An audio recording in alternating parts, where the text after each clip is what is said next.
Welcome to Elevate the Game, where DFW's top leaders drop gems on success, strategy, and legacy with your hosts, George Abreu and Eric Badiwala.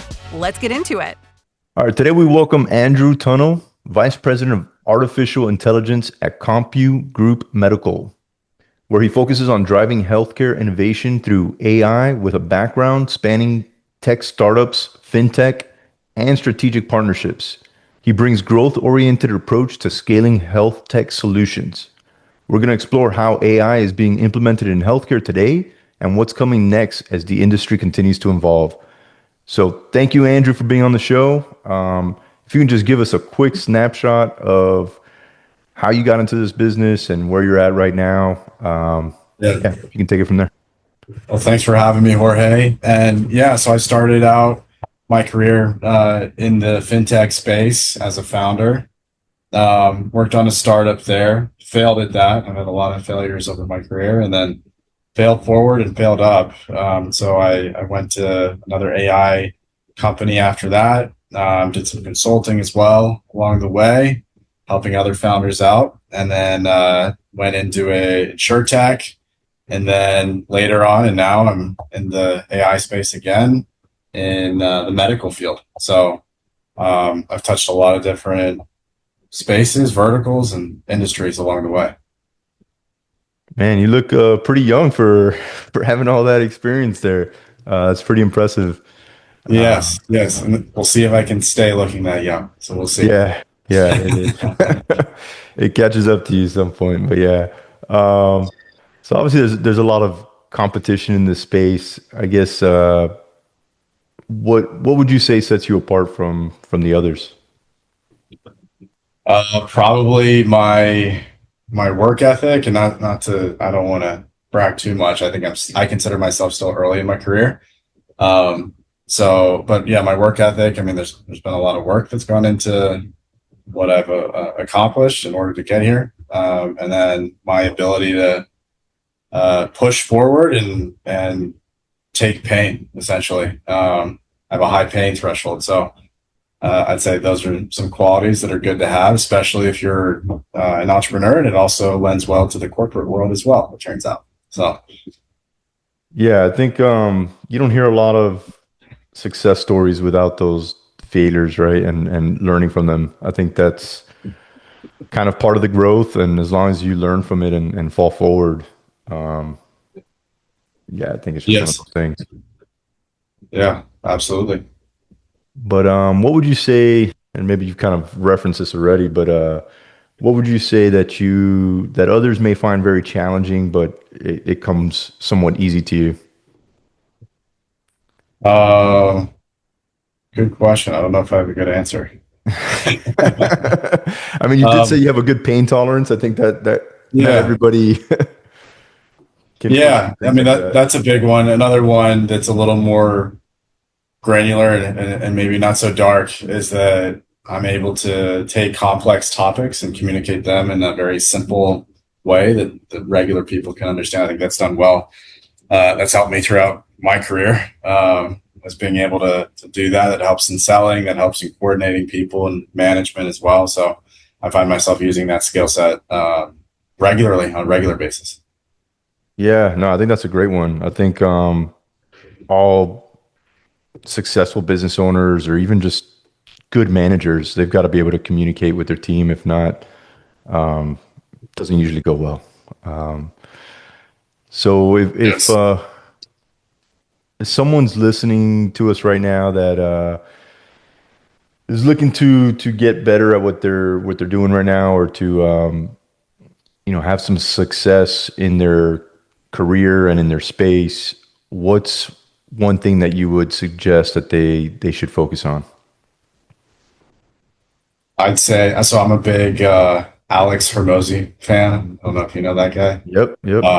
But I'm a big fan of his, and he says focus on volume, and I 100% agree with that.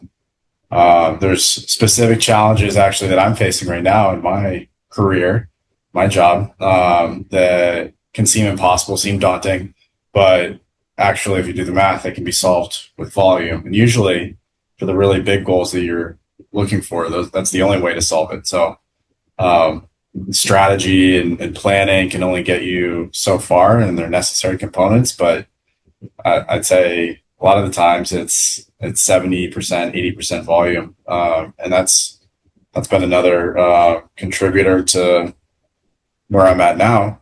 Is doing whatever I'm doing it to the full, to the max, and plus up. Yeah. So you're saying you can strategize all you want, but if you're not doing anything with that, it's not going to get you anywhere. Is that kind of? Exactly. Yeah. And you can be, there's thresholds, right, in life. So I found, and you can be right up against that threshold. And unless you keep going and going into the abyss, into the unknown, and that's where the risk is, because you think and a lot of times you are burning your time and you don't know if you're going to hit or go past that threshold to have success. Agreed. All right, you mentioned challenges. So, what's, I guess, one challenge you've had in your career, and how were you able to overcome that? Let's see, one challenge.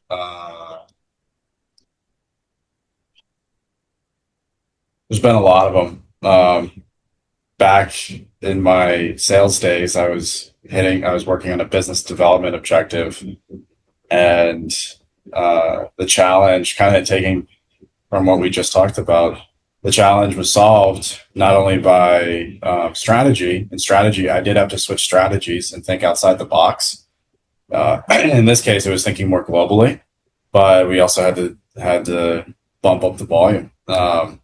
And luckily, in that case, with an incremental bump in volume, we were able to solve it because the strategy was so effective.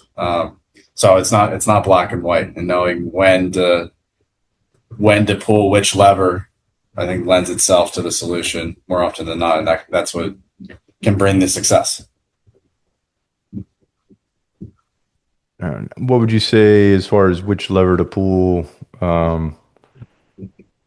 How does someone know that, where they should be, I guess, focusing their time?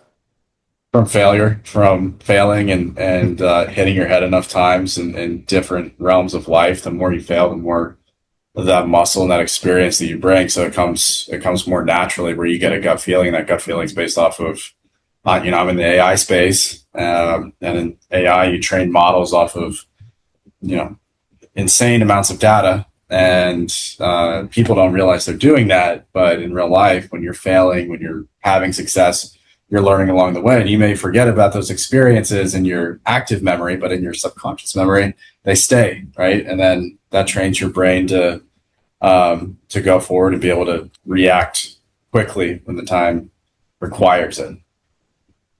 Man, I love that. So you're comparing us to AI in a sense, huh? So, we're training the AI, but we're also training ourselves. Yes. Yeah, I like that. Makes sense. So it sounds like, you've been pretty busy and building up your career. And like you mentioned, you may still be a little early in that, but, a lot of professionals and business owners, they start looking towards the future and how they can create passive income. So they don't have to, be on the active side, as much. Is there anything that you've done on that end, whether it's, stocks, bonds, real estate, all kinds of different things? Is there anything you're doing on that end? No, I mean, there's people better suited to answer those questions and give advice on that topic than me. I'm very active in my career right now. I'm all in on the corporate side, and it's a lot of work. So I wouldn't describe it or categorize it as passive at all. Yeah. No, I hear you. Okay, so as we're kind of wrapping up the interview here, I always like to ask, do you have any exciting plans or initiatives that you've got going on in the next, say, 6 to 12 months? 6 to 12 months, quite a few, but I can't talk about them. Any you can disclose? Yeah, none that I can disclose at the moment, but I have big plans for the future. So when we talk again, we can maybe just disclose those at that time. Nice. So look, it's been great having you on. If somebody that's listening would like to get a hold of you and connect with you, what's the best way they can do that? LinkedIn. That's the only social media I have, so LinkedIn's the best way. Nice, nice. Yeah. All right. Thank you very much, and appreciate you jumping on the podcast. All right. I appreciate it, Jorge. Yeah. Thank you, Andrew. Thanks for listening to Elevate the Game. If you're a mover and shaker in DFW with game to share, apply to be a guest at elevatethegamepodcast.com/guest.